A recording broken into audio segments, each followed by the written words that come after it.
အားလုံးပဲမင်္ဂလာပါကျွန်တော်ဒီတစ်ခါမြောက်ပြီးပြင်တင်ခန်းစာတော့ကျွန်တော် date and time ပေါ့နော် date and time setting အကြောင်းကိုကျွန်တော်ရှင်းပြပေးမှာဖြစ်ပါတယ်။ Okay ကျွန်တော် date and time setting ကိုကျွန်တော်ဘယ်လိုပြုလုပ်ရမလဲဆိုတာတင်ခန်းစာကိုကျွန်တော်မြောက်ပြီးမှာပေါ့နော်။အဲ့ဆိုကျွန်တော်ဒီကောင်လေးပါ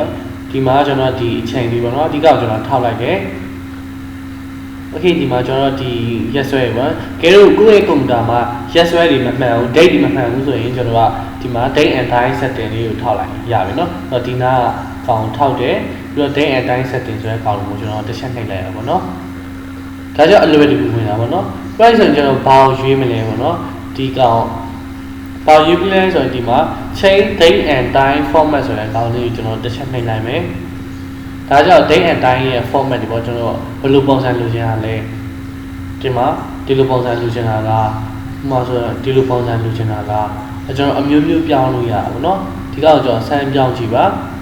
Okay အဲ့ကျွန်တော်ကဒီမှာ change date and time ကိုပြောင်းဖို့အတွက်ကျွန်တော်ဒီ change ဆိုတဲ့ကောင်လေးယူလိုက်မယ်ဒီမှာ change ရေးပြီးတော့ကျွန်တော်ဘယ်လလဲဘယ်ရက်လဲဘယ်နှစ်လဲဆိုကျွန်တော်ပြောင်းလို့ရတဲ့အချိန်ရဘယ်အချိန်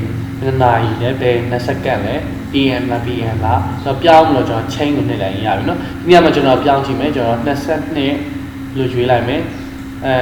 2နာရီလို့ရွေးလိုက်မယ်ပြီးတော့ဒီနေ့မှာကျွန်တော်ကAM လို့ရွေးလိုက်မယ်ပြီးတော့ကျွန်တော် change လုပ်လိုက်မယ်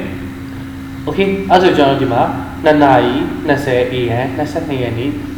ဇူလိုင်2021ပေါ့နော်အဲ့လိုပြောင်းလို့ရပြောင်းသွားပါဘောနော် Okay အဲ့ဆိုကျွန်တော်ပြန်ပြောင်းကြည့်မယ် change ကိုနှိပ်လိုက်မယ်ဒါကျွန်တော်ကဒီနေ့က23ရက်နေ့ချိန်ကတော့3နာရီကျွန်တော်က PM ပြီးတော့ကျွန်တော်တို့ပြန်ချိန်လိုက်မယ်မူလတိုင်းပြန်ထားလိုက်မယ်ပေါ့နော် Okay အဲ့တော့ date and time သင်ခန်းစာကိုကျွန်တော်ရမယ်လို့ထင်ပါတယ်